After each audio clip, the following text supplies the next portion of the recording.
Hello, my name is Brian Lawless, and I'm the Medical Director at the Elliot Hospital Center for Orthopedic Excellence. I'm also one of the hip and knee surgeons who operates here routinely. Having an understanding of what this process entails, from the preoperative preparation to the procedure itself and to everything that follows in the recovery period, can help decrease your concerns, make the process go more smoothly, and ultimately lead to a wonderful outcome.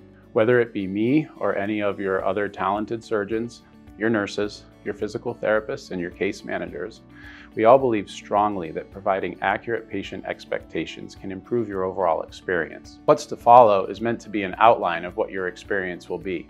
If you have any specific questions, please don't hesitate to reach out to your surgeon's office and have those addressed promptly. Thank you also for watching this video. Our team has put a lot of thought and effort into providing a detailed educational experience for you prior to your surgery. We hope you find this information useful, and we look forward to seeing you at the Elliot. Hi, my name is Sally. I'm a nurse case manager. My job is to work with you post-operatively and help come up with a discharge plan from the hospital for you. So we meet either the first day post-operatively or the following morning. We talk to the therapy department, we talk with you, we talk with whoever you have identified as a caregiver or a support in your home, and come up with an appropriate plan.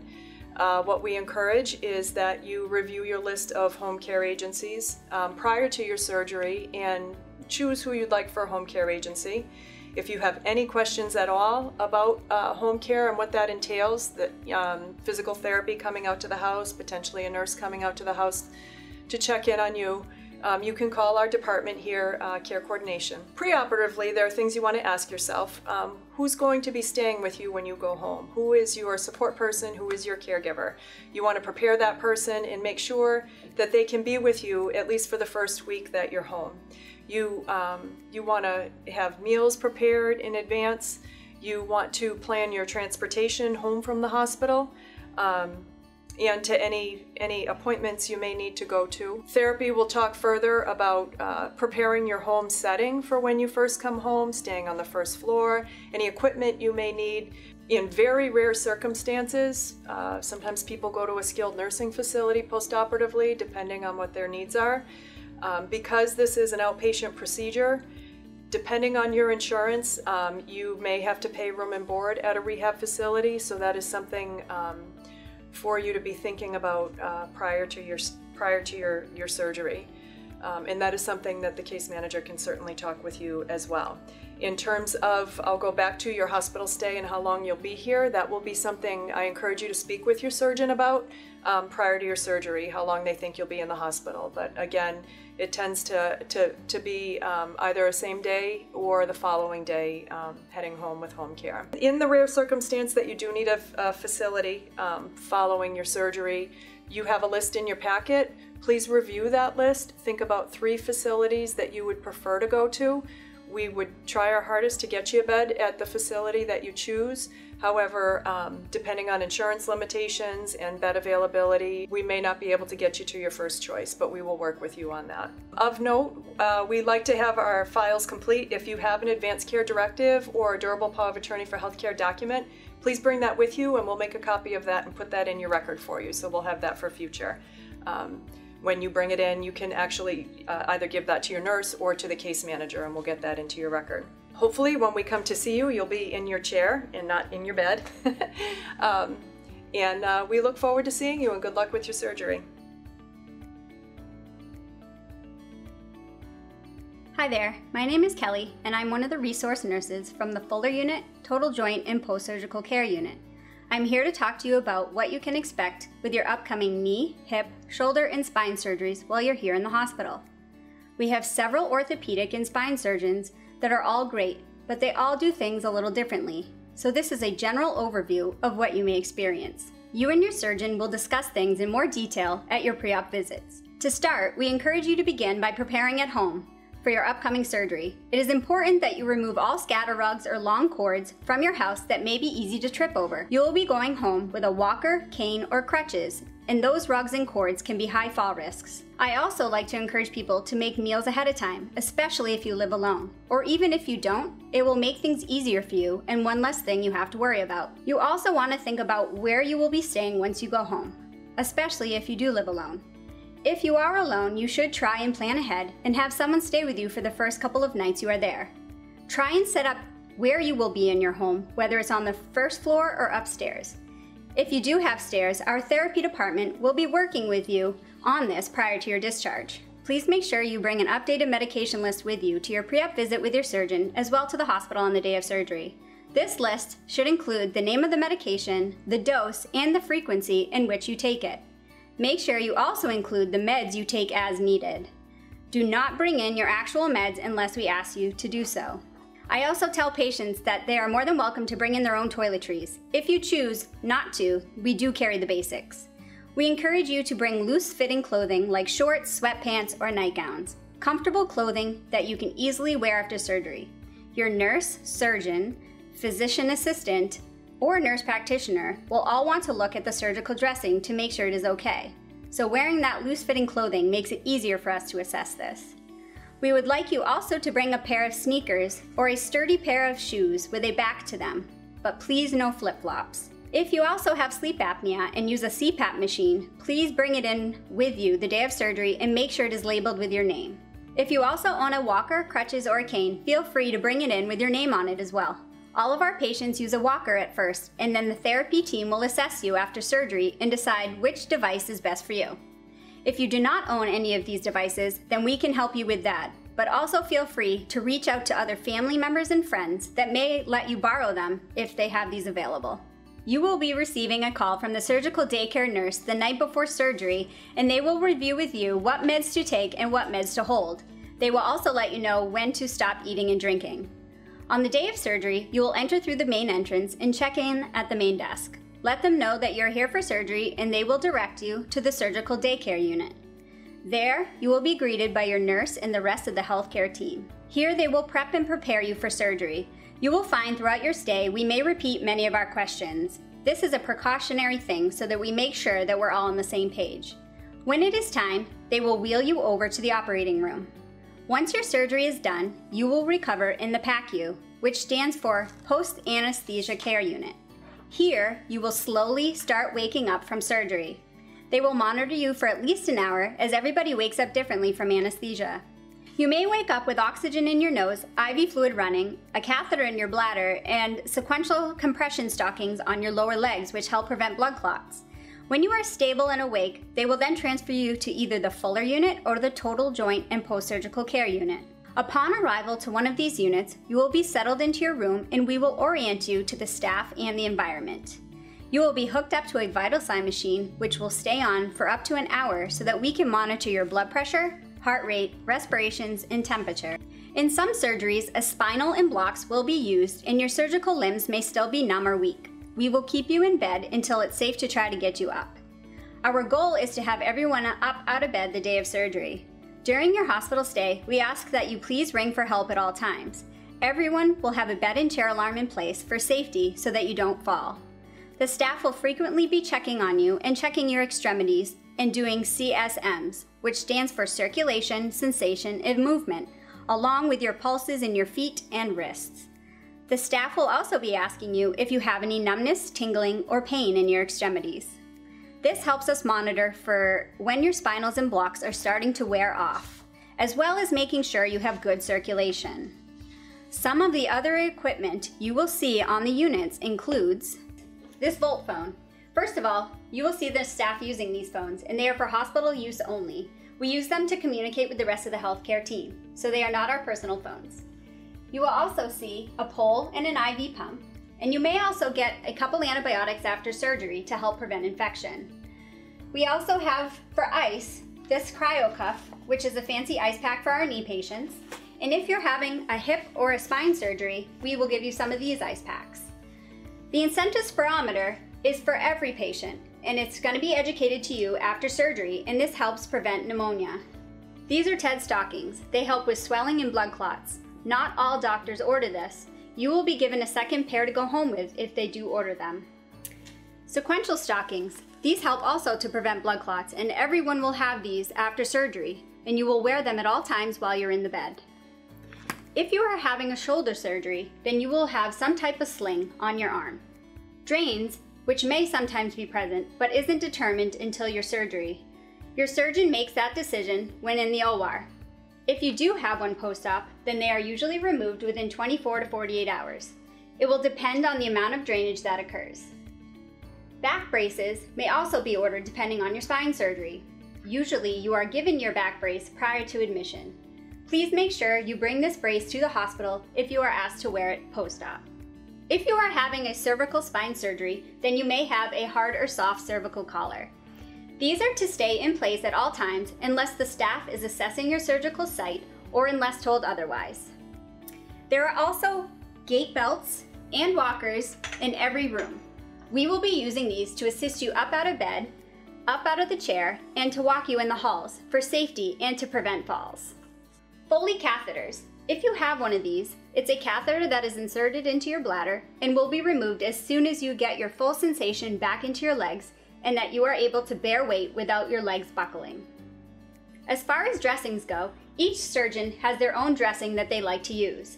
Some examples may be a dry sterile dressing, sometimes covered with a big ACE wrap and sometimes just covered with tape, or some type of silver dressing over the incision. Certain ones called a Mepilex AG and the other one is called Silverlong. These also sometimes are covered with ACE wrap. All of these dressings are changed at different times depending on your surgeon's preference. Upon discharge, you will be instructed on when the dressing is to be changed or removed. After surgery, you will be hungry and your surgeon will have ordered you a diet. Our staff will assist you with the menu and show you how to order your meals. Our goal after your surgery is to make sure your pain is manageable and tolerable, but not always pain-free. After surgery, we will transition you over to oral pain medication that your surgeon will have ordered. These are usually the same pain medications that you will be going home with. If you are having a lot of pain, then we will use the IV medication as last resort. Please make sure to let the staff know if your pain is not being controlled so that we can address it. Pain medications can also make you sleepy, weak, and sometimes dizzy and lightheaded. This is another reason we want you to ring for help and not get up alone. Pain meds can also cause constipation, so you will most likely be on some type of stool softener after surgery. We also recommend you buy some for home for when you are discharged. Like I mentioned earlier, our goal is to get you up out of bed and walking the day of surgery, and we will continue to do this throughout your hospital stay. We will also let you know if you have any weight-bearing restrictions. If your surgery is earlier in the morning, then you will be seen by a therapist later in the afternoon. If your surgery is completed later in the day, then you will be seen by the therapist the next morning. If your surgeon feels you don't need to be seen by therapy, then the nursing staff will assist you. Our staff works very closely with our therapy team. If you have a spine surgery, then we will also be reviewing the No BLT, which stands for no bending, lifting, or twisting. You will also get educated on how to log roll in and out of bed as part of your spine precautions. If you are having a knee and hip replacement, you will also be on a blood thinner. Most surgeons are using aspirin, but if you are on a blood thinner prior to surgery, they will resume your baseline medication. This helps prevent blood clots. Blood transfusions may also occur in some cases. There is a blood bank right here in the hospital. Most surgeons use this as a last resort, and only if you are symptomatic. This doesn't happen often, but we want to make you aware of it in case it is needed. At the change of shift, you will also notice the off-going nurse and your new nurse coming into your room to give report at your bedside. We call this bedside reporting, and it allows you to be involved with your care during your hospital stay. This is also a non-smoking hospital, so no smoking is allowed anywhere on the hospital grounds, and it can also interfere with your healing. Showering is allowed, but you cannot get your incision wet or the original dressing wet. Bacteria likes moisture, and it can increase your risk of infection. We tell patients to buy Press and Seal for home, and before showering, wrap the dressing with the Press and Seal. This can help prevent it from getting wet. Pain medication prescriptions will be given to you by your surgeon. Some surgeons give you a prescription prior to surgery so that you already have them filled and waiting for you at home. Others will give you prescriptions the day you are discharged. If you are given prescriptions the day you are discharged, then we do offer an optional program called Meds to Beds. It is offered Monday through Friday. A pharmacy tech will take your prescriptions and get them filled for you and bring them right back to your room before you go home. Prior to discharge, your nurse will review all of your discharge instructions and medications with you so that you are prepared for home. We really hope you enjoy your hospital experience, and we really look forward to meeting you. Hi, my name is Katie. I'm an occupational therapist at the Elliot. Our role as occupational therapists in the hospital setting is to make sure that you're prepared for discharge safely. Hi, my name's Rebecca. I'm one of the physical therapists at the Elliot. My role after your spine surgery is to make sure that you're walking safely, keeping your balance, and able to complete the stairs if you have any at home. We will be assessing your ability to bathe and dress within any precautions prescribed by your surgeon. We will be teaching you ways to safely manage these precautions with your daily routines. In preparation for surgery, you may want to take a look at your home environment, remove any obstacles such as throw rugs and clutter, and maybe even if you are the primary homemaker, looking at planning for meals in advance, laying out clothing items that you may need, and putting things within safe reach. Our standard protocol is to teach spinal precautions to all of our spine surgery patients. This is the BLTs: no bending, no lifting, no twisting. If your surgeon prescribes you a brace and provides it to you in the office before surgery, please bring it with you on the day of your surgery. We will teach you how to put on and take off your brace safely within your spinal precautions. If your surgery is done early enough in the day, you may see a physical therapist that afternoon with the goal to get you up and moving. If not, you'll be evaluated by both physical and occupational therapy the following morning. We'll also make sure that if you do need an assistive device, such as a cane or a walker, that you have that in order to get home.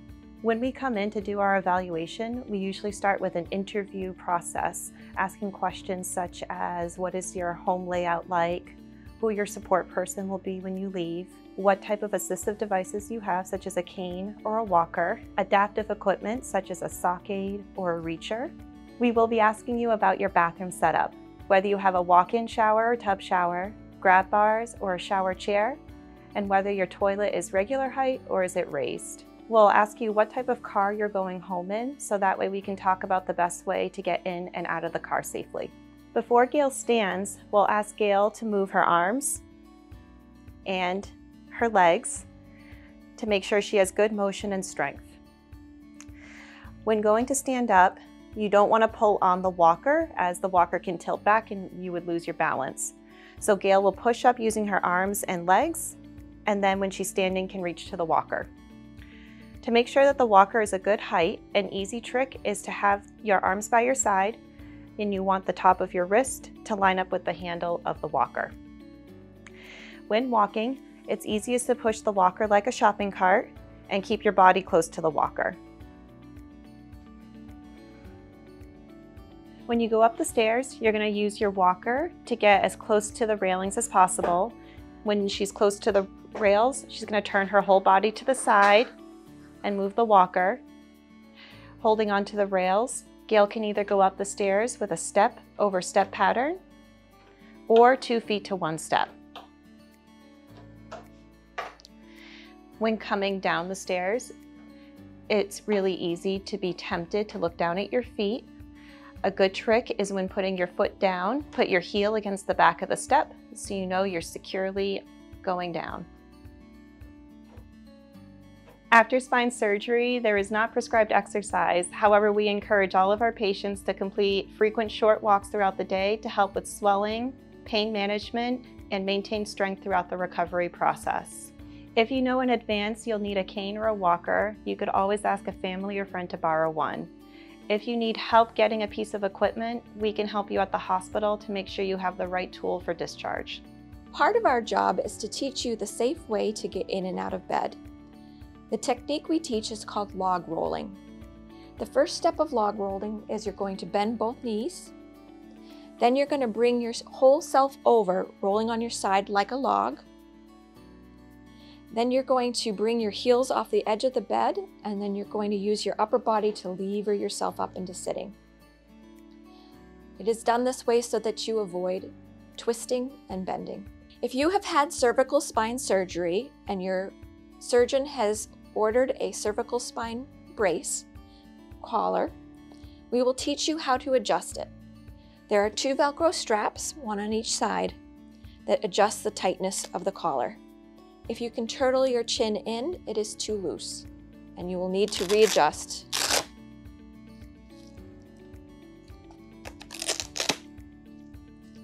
If you have had spinal surgery on your lumbar spine and your surgeon has ordered what is called an LSO, or a lumbar sacral orthotic, we will be teaching you how to don and doff this. It goes around your waist.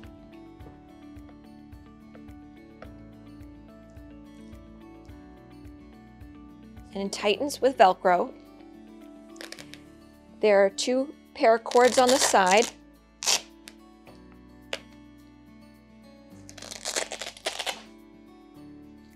And those adjust fitment. So you will need to stand and adjust the brace so that it properly fits and gives you support.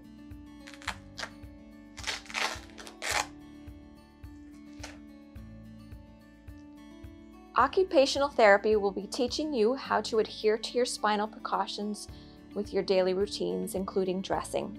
You may even find that you need some of this equipment prior to surgery. This is a reacher.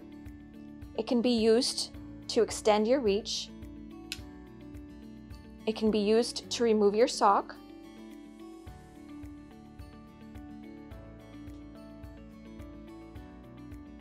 This is a sock aid. It can be used to help you don a sock without bending forward.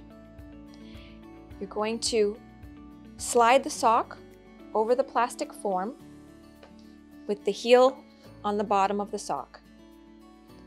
Then lower it down by the 2 strings like a bucket and slide it on.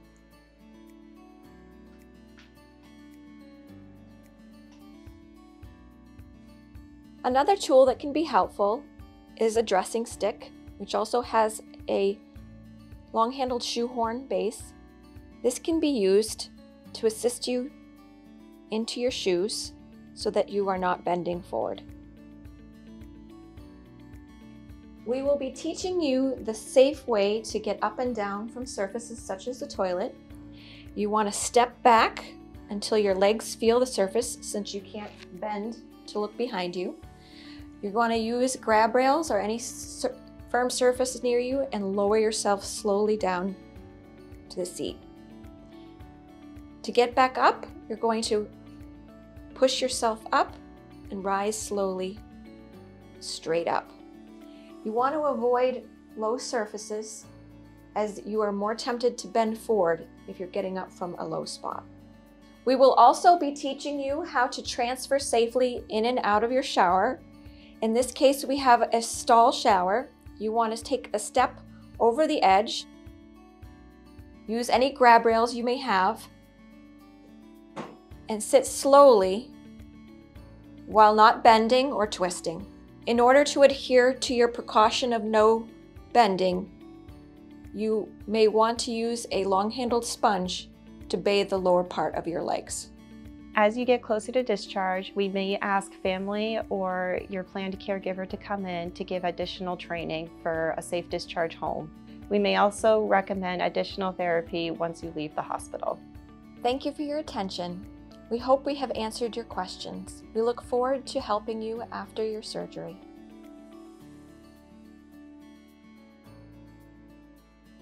Hi, my name is Dave Arndt. I'm one of the anesthesiologists at the Elliot Hospital in lovely sunny Manchester, New Hampshire.